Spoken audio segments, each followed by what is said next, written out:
Sigurado ka na ba VNC? VNC nagpaalam na. Tungkol saan? At delikado na sa panganib ang isang love team ni Kalinga Prab na mabuwag. Magandang araw at isang mapagpalang araw po sa inyong lahat mga Kalingap. Sana'y hindi nyo po makalimutan na mag-like sa video na ito. At paunawa tapusin muna ang kabuuhan ng video na ito mga Kalingap at para malaman ang nilalaman nito. At maraming salamat po mga Kalingap sa pagpatuloy na pagsuporta. At paki-subscribe po mga Kalingap kay Kuya Val Santos Matubang at kay Ate Edna Vlogs at Kalinga Prab. Maraming salamat po. VNC nagpaalam sa akin. At isang love team nanganganib mabuwag. Pero bago yun mga Kalingap ay pag-usapan muna natin ang tungkol kay VNC mga Kalingap na kung saan isa si VNC ang naapektuhan na rin sa mga nangyayari ngayon. Pati na ang mama ni VNC mga Kalingap ay apektado na rin sa nangyari sa kanyang anak. Bakit nababash si VNC na wala namang ginagawang masama ang bata? Sino bang magulang ang hindi masasaktan kung anak niya na mismo ang napag-uusapan? Kaya isa rin ito sa nagtulak na ang kaso ay dapat seryosohin nila ito mga Kalingap at nang magkaalaman na talaga. Kung sino ang may karapatan na manahimik at mananagot sa pangyayari ngayon. Hindi ito maganda para kay VNC mga Kalingap dahil maaring maapektuhan ang kanyang pag-aaral nito dahil sa nasaktan rin si VNC sa natanggap nitong mga hindi magagandang salita. Kaya marapat lang talagang itutuloy nila ni tatay ang kanilang kasong isasampa. May napag-alaman po tayo mga Kalingap na itutuloy talaga ang kaso laban sa mga nambalahura kay VNC. Talagang masusubukan ang taong ito mga Kalingap dahil itutuloy ang kaso.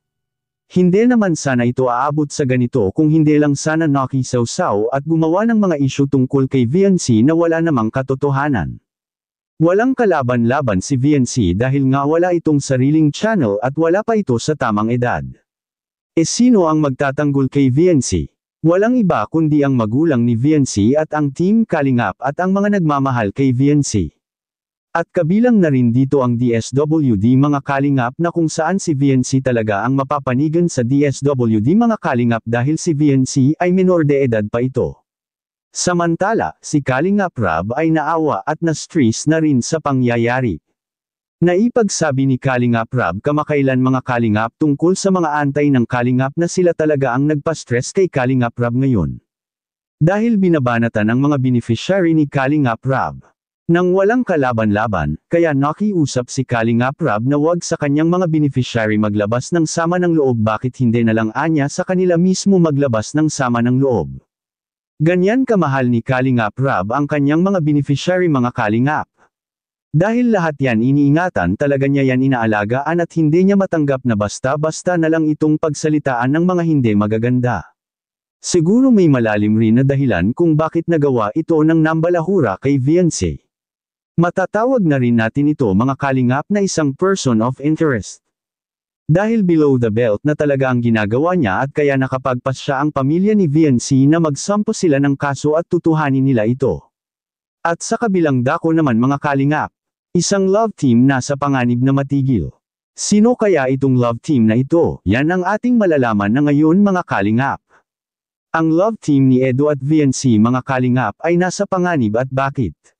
Dahil ito ang pinaka-main reason kung bakit si VNC mga Kalingap balak nilang pabagsakin. Gusto nilang mabuwag ang tambalan ni Edo at VNC kaya gumawa sila ng mga hindi magagandang salita laban kay VNC. Alam na alam kasi nila mga Kalingap kapag masyado nang mainit ang issue ay maaring pansamantala na ititigil muna ni Kalinga Prab ang pag-vlog sa mga ito mga Kalingap.